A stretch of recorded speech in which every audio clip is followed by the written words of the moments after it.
So, guys, I've been thinking recently about leaving a legacy, an indelible mark on people and AHDB, not in a physical sense. I'm not getting violent. So my question is, what should be the thing I do to leave a legacy? Graffiti the outside of the building. Dave was here, Yeah. 2025. Or even carve your name into the underside of a desk just before you leave. I like it. With a little bit of chewing gum stuck next to it for good measure, like school days. I mean, I was Really? thinking you should go for the iconic move of doing something that everyone's going to be like, oh my God, he's such an amazing guy. Get the ice cream van to come back and buy everyone an ice cream from the E&A department. Well, for those that are lucky enough to attend my leaving do, I am putting the money from the whip round that has been done by the company behind the bar. How much does £5 get you these days? Well, that's the thing. You get an half a shandy and about 15 straws.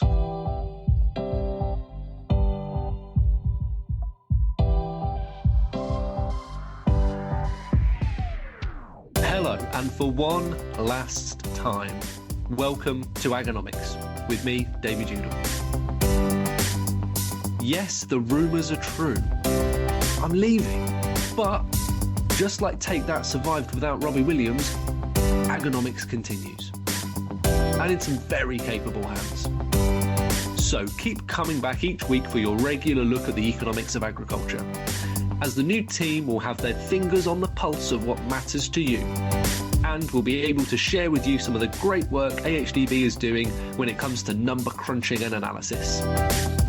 Which reminds me, get in touch with them. Email agonomics@ahdb.org.uk and let them know what you want to hear. Shows will continue to drop at midday on Wednesdays, so be sure to subscribe wherever you get your podcasts. Right, let's get cracking and introduce you to your new hosts before anyone else decides to move on.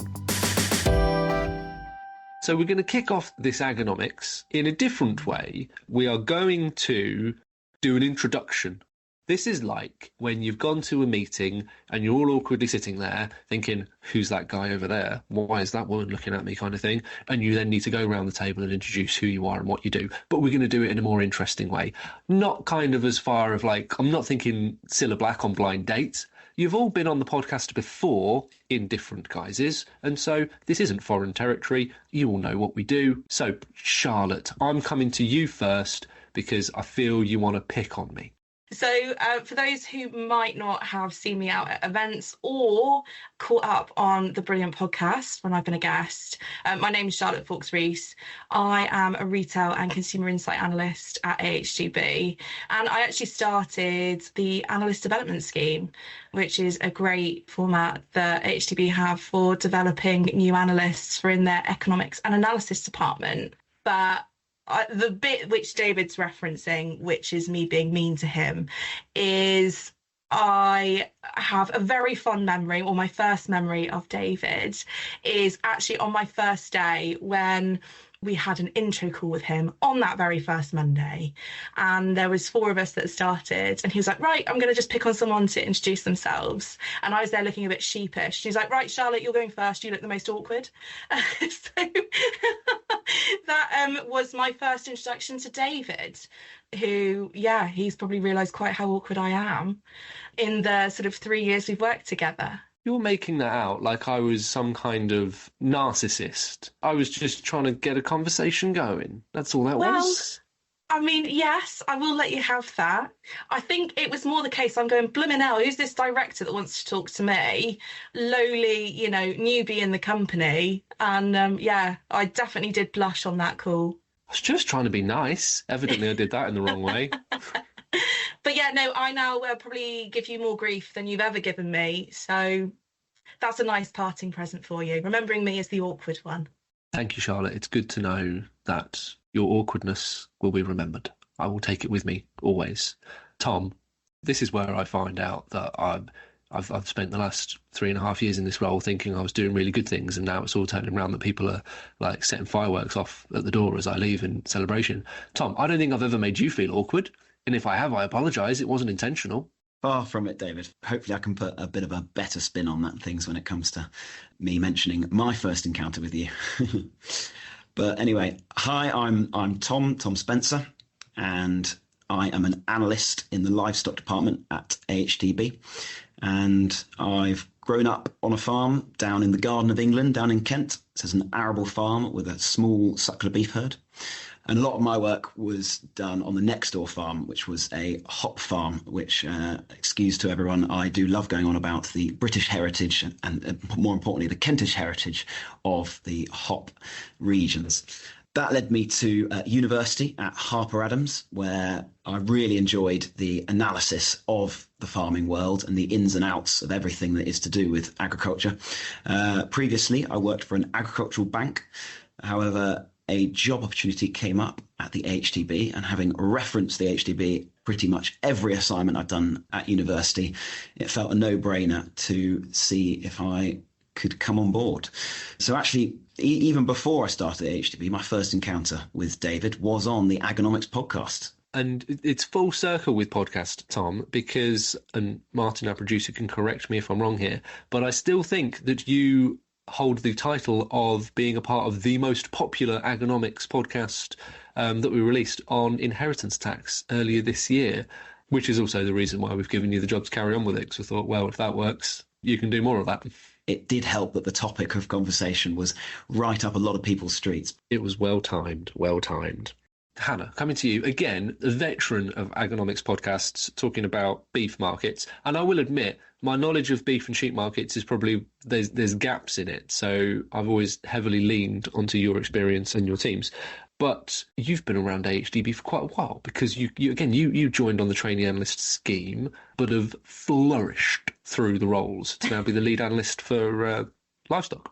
Thanks, David. Yeah, I joined on the analyst development scheme about 6.5 years ago.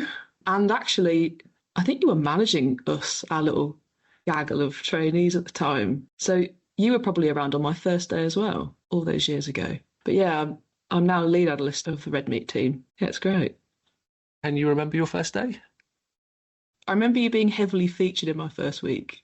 With like I'm kind of like, you know, the lead story in the local magazine. Yeah, but I actually thought you were quite cool. I thought, yeah. Whoa! What thought? Past tense. Oh, sorry. Yeah, of course. You remain. Yeah, cool. thanks. Yeah. I would say, in terms of legacy, the greatest aspect of the legacy that I've delivered is that there is a number of people, not only within the department, but then those who've moved outside of HDB into bigger and bolder things. I can say, I made that person a coffee once to make them feel welcome. And therefore, I can take vicariously, I can take the credit for other people's successes as well. I don't think you've ever made me a coffee, David. So what does that say? I think if I'm honest, I think it probably, do you know what I think? I'd say that I'd be worried that I wouldn't make it good enough for you, Charlotte. My coffee is just throw some decaf in, swirl it around in the cup, bang a bit of milk in, job done. I think you all strike me as people that probably have higher standards than that. Right, that is your new look agonomics hosting team. Is that the right phrase? I don't know. Crew? That sounds a bit 2004, doesn't it? We're going to talk more, and they will be taking on the baton after we get the latest from the markets. Hi, I'm Annabelle Twinbarrow, analyst at the AHDB, here with a look at the domestic dairy market for the week commencing 2nd of June. Favourable dairy economics have continued to boost milk production, with GB volumes up by 5.8% year-on-year for the milk season so far. A downturn in milk deliveries for the week ending the 10th of May suggests we have now passed the flush, which reached a record peak this year. Milk price announcements are mostly steady, with declines in prices for a few processors, but the milk-to-feed price ratio still looks to be extremely favourable. The UK wholesale market was reasonably stable in May despite soaring milk volumes. Butter was an exception, firming up to £6,060 a tonne on tight stocks. Bulk cream saw the biggest decline, with average prices down by £87 a tonne to £2,538. SMP and mild cheddar reduced to stand at £1,970 a tonne and £3,950 a tonne respectively. For the latest data and analysis on red meat, dairy and arable markets, head to ahdb.org.uk and click on Markets and Prices.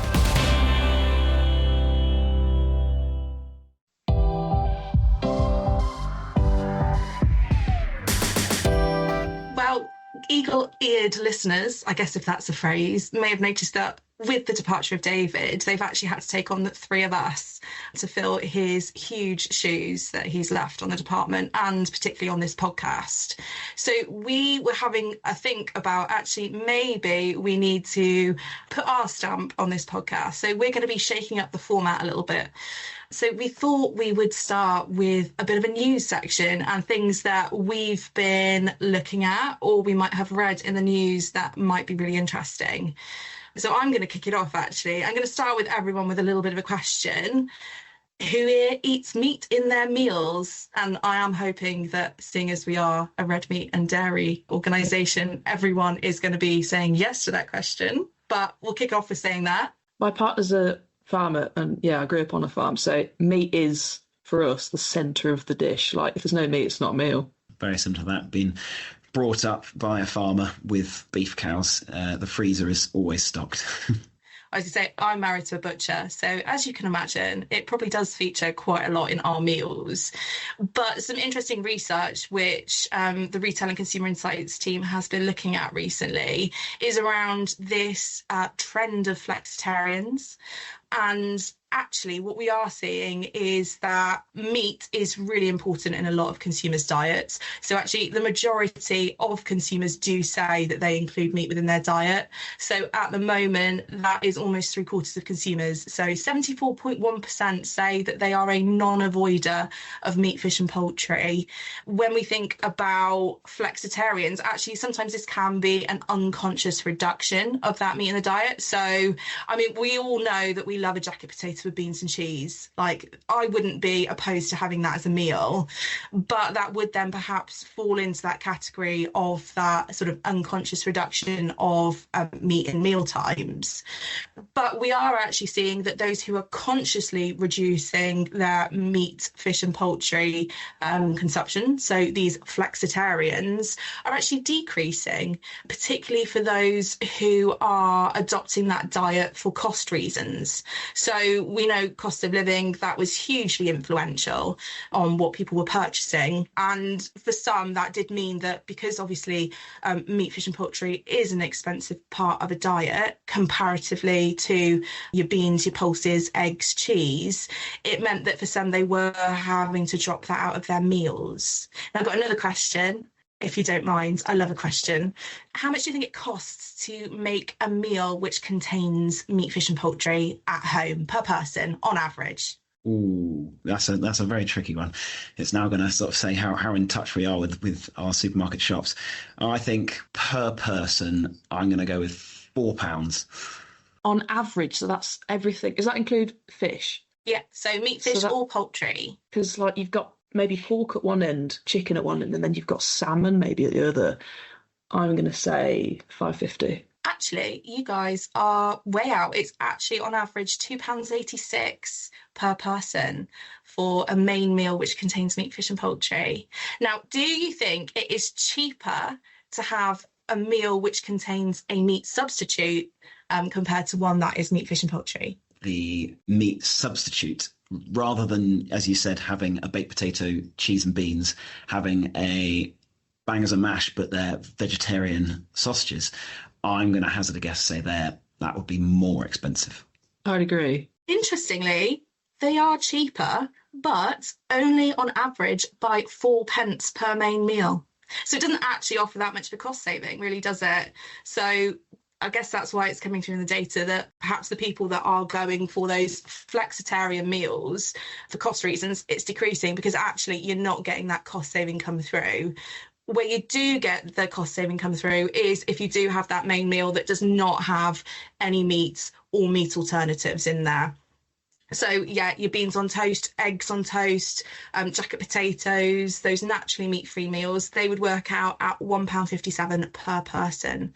So that's where you'd get your cost savings, not through having your meat substitutes, which I did think was really interesting because you would think that a meal with a meat sub might be that little bit cheaper, but it's really not. And actually, when you look at price per kilo, they are more expensive on average than that of meat, fish and poultry.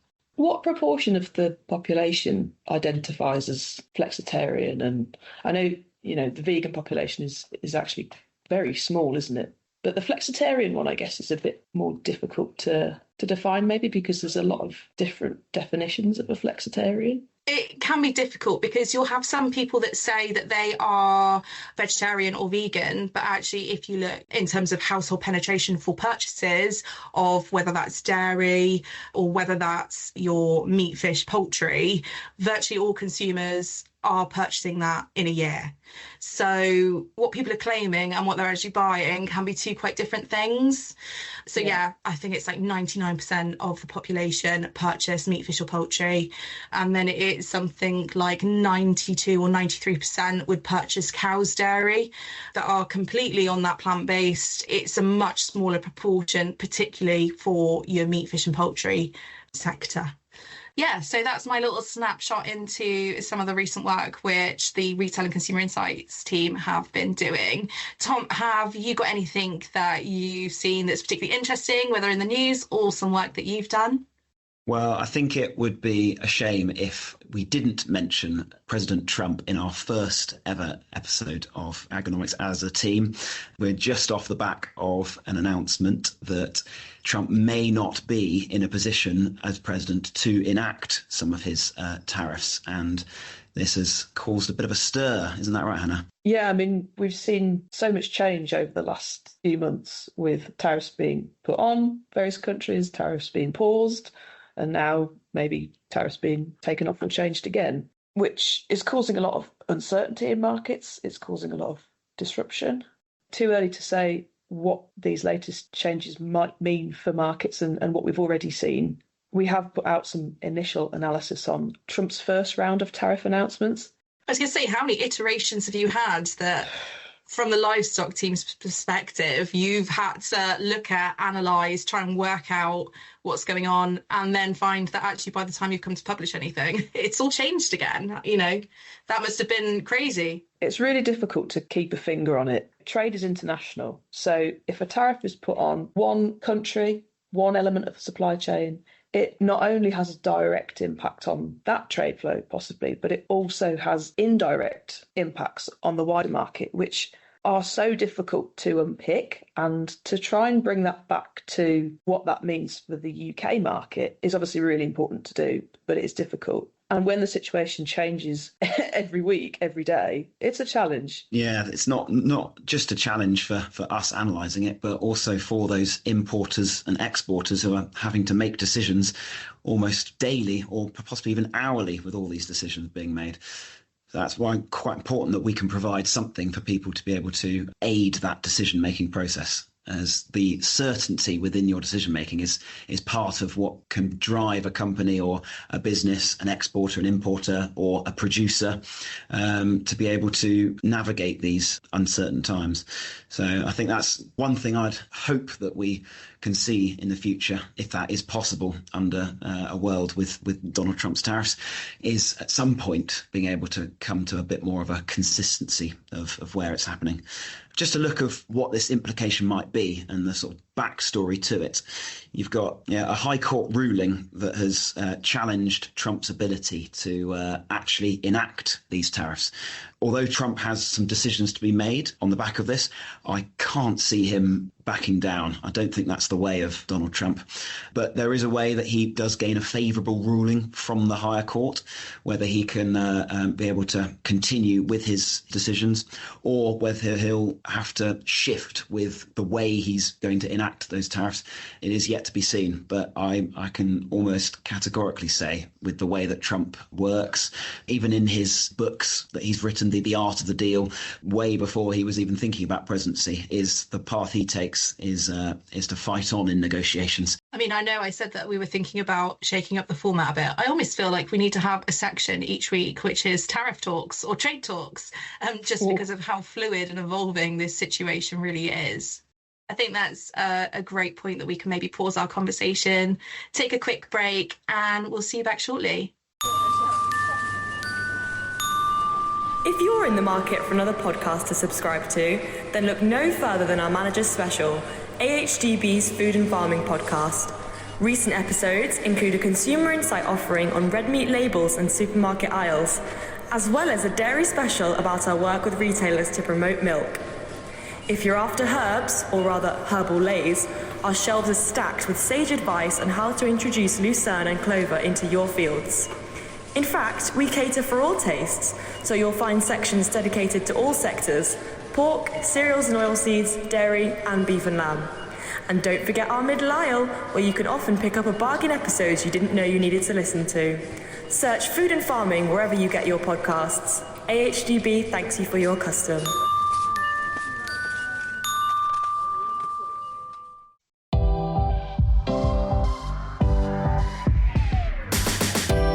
Welcome back to Agonomics.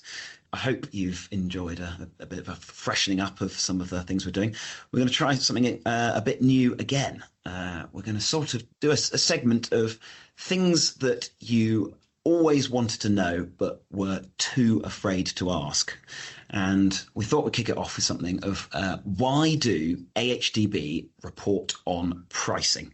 Now, hopefully those who are readers of some of the agricultural magazines will have flicked to the back page and seen a lot of these prices. And hopefully you're aware that it is the AHDB that is responsible for a lot of them. And we're going to just delve a little bit into why it is important for us to keep track of those and keep the industry updated. Yeah, AHDB produce a lot of prices. We could take the beef price as an example. We've seen, record levels of cattle pricing since the start of 2025. If we look at our all prime average measure, which is an average of all prime cattle across all grades for Great Britain, in the weekend in the 24th of May, that stood at 677 pence per kilo, which is up nearly £2 per kilo on the year. HDB produces prices every week. We not only produce the deadweight cattle prices, we also do deadweight pigs, and we also do deadweight sheep. The main purpose of HDB is to provide evidence and to provide insight and evidence-based analysis to the market. And prices are one of the key metrics of how markets move. They are the answer of the equation of supply and demand, because that's how changing supplies of cattle, for example, against changing behaviour of consumers, that all plays out in market prices. And yeah, it's always important to have that independent, transparent way of recording that. And I think that's where AHDB is best positioned to fill that role. And so, when you're next looking through the back of those pages, just remember how important it is to have those readily available for every farmer. Also on our website, ahdb.org.uk, to be able to measure the price against what is the independent standard. Going back to that beef price, Hannah, I know you mentioned that it was 677 pence a kilo, but I'm aware that we only 3 weeks prior, we'd hit that £7 a kilo mark for that all prime price, and seen it rapidly grow throughout 25, and I mean serious levels of growth this year. Really interested to see that it has started at least to fall, and whether there could be a reason behind that, or what potentially we could expect to see, or at least what can be the watch points to be able to look out for when we're looking at the direction of that price, because the volatility is, I'd hazard a statement to say, it's unprecedented when it comes to the beef price. It's certainly a key question, I think, at the moment is, have we hit the ceiling in the beef price? Now, thinking ahead to what might drive that price going forward, I guess, and we've talked about it several times before, but that supply of cattle coming through is a key driver of that. And looking at changes we've seen in the number of cows on the ground, influenced by various reasons. I mean, inevitably, at some point, we're going to have this increase coming across to the consumer and what they're having to pay for beef. So I know that we, as the Retail and Consumer Insights team, are working with Cantal World Panel on conducting some unique analysis, which looks at how, consumers have reacted in the past to inflationary beef prices, and then try and use that to predict what could happen to future beef demand, because that is going to have an impact, isn't it, on realistically farm gate prices. If consumers aren't willing to pay something, with all the will in the world, the farmer's not going to get that coming back to them either, are they? Yeah, you're absolutely right, Charlotte.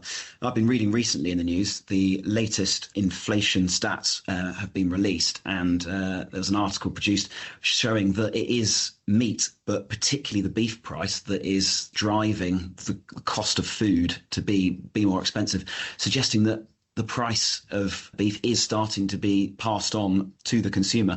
However, people are still willing to purchase it. It's still holding up. However, it's as you mentioned with the analysis that we're going to be able to tell you all about sometime soon. How high will that be able to go, and possibly what meats are people going to swap to if that beef price gets too high for people? Are they going to move to your pork and your poultry, and we're going to see the movement of consumers towards those other meats? We've seen massive inflation in that farm gate cattle price since the start of the year. So just doing some quick maths here on my spreadsheet, the oil prime average price has gone up 22% since the start of the year, and we have not seen that at the shelf. So at what point, if that price is transmitted through to the consumer, exactly as you said, what does that mean for demand for that protein? And that would affect the wider, what we call protein complex. So adding together, beef, lamb, pork, fish, poultry, everything, it has knock-on effects for everything else. So seeing how that demand profile changes and whether that pushes up prices, across the wider protein complex will be really interesting to see. And importantly, it's that independent, transparent price that we produce that allows us and the industry to make these calculations and track what that farm gate price is, and importantly, be able to produce our analysis on what the consumer is paying and be able to match those together. Well, thank you so much, guys, for your time. We've had some really, really interesting discussion there, and we've travelled all over the place. We've talked about the beef price, we've talked about Trump, we've talked about flexitarians, we've talked about our first days and our first memories of David, and I think it's time to bring him back into the conversation and to do our final Auf Wiedersehen. I'd like to think that I can leave you on a better memory than your first memory. And it was really interesting what you're talking about with price, that I'm a great believer that price is the true indicator of the health of a market, and everything, like you said, with supply and demand, completely agree with. And what I would say is every price is real. There isn't such a thing as a wrong price. Sometimes you see something and you're like, that's a bit weird, but there is always a reason why that price has traded, and it is because there was two counterparties, someone needed to buy something or someone needed to sell something, and therefore the price can move about and look a bit odd. But every price is a real price because there are people making decisions that may not seem like they are correct against the rest of the market. But for those individuals in that moment, in that instance, when they need to make a decision for themselves, for their own commercial interests, that is the price that works for them. So every price is real. That's my last economic parting gift. But I just wanted to say thank you to you guys, especially for wanting to, and slightly being coerced as well, but wanting to take on this podcast and move it forward. I think not only is it a brilliant example of all of the work that we do, it's opening that doorway to help levy payers, farmers, businesses, stakeholders, whoever it would be out there, understand how brilliantly complex and interesting agricultural economics is, and what food economics is as well. And there's three other people I'd like to thank as well. First one is our producer, Martin, Mr. Winch. You have spent a year making me sound like I know what I'm talking about, and making me sound good, and making the product sing, and also putting brilliantly challenging song titles into what we were doing. So thank you, Martin. Phil Maiden, another guy that works in the comms side of AHDB, who came up with the name of agronomics and helped to take it on and drive it forwards. And lastly, my dear departed, not that he's dead, my dear departed ex-co-host, Mr. Jack Watts, because it was in February of 2024 when we'd been to the NFU conference and ex-Prime Minister Rishi Sunak said something about food security, and me and Jack said, we should say something about that. And me and Jack just having that one conversation has kicked off this whole thing that's happened since then. So thank you, Jack, for being my foil and doing it with me as well. Anyway, that is it. I'm going to depart now. I feel that I'm leaving this in some kind of like Viking funeral where you're going to fire flaming arrows at me and my boat slowly floats off into the distance before like falling off a waterfall or something like that. That's what I want. But ultimately, let's face it, I've been winging this for the past year. You guys are going to do a far better job than me. We'll miss you a lot, David. You've been an incredible host of the podcast. And on that sad note, before we all burst into tears at your Viking funeral, it will just leave me to wrap up and say subscribe wherever you listen to your podcast, the Economic Podcast. If you want to find out any more about any of the insights which we provide, head on over to our websites. That's ahdb.org.uk. And we would love any input that anyone might have on topics for us to cover, or any questions, whether that's you've always wanted to know, or finding out where David's even gone. We'd love to have any of your thoughts or questions. So email us at agonomics@ahdb.org.uk. Tell you where I'm going now. I'm going to the pub.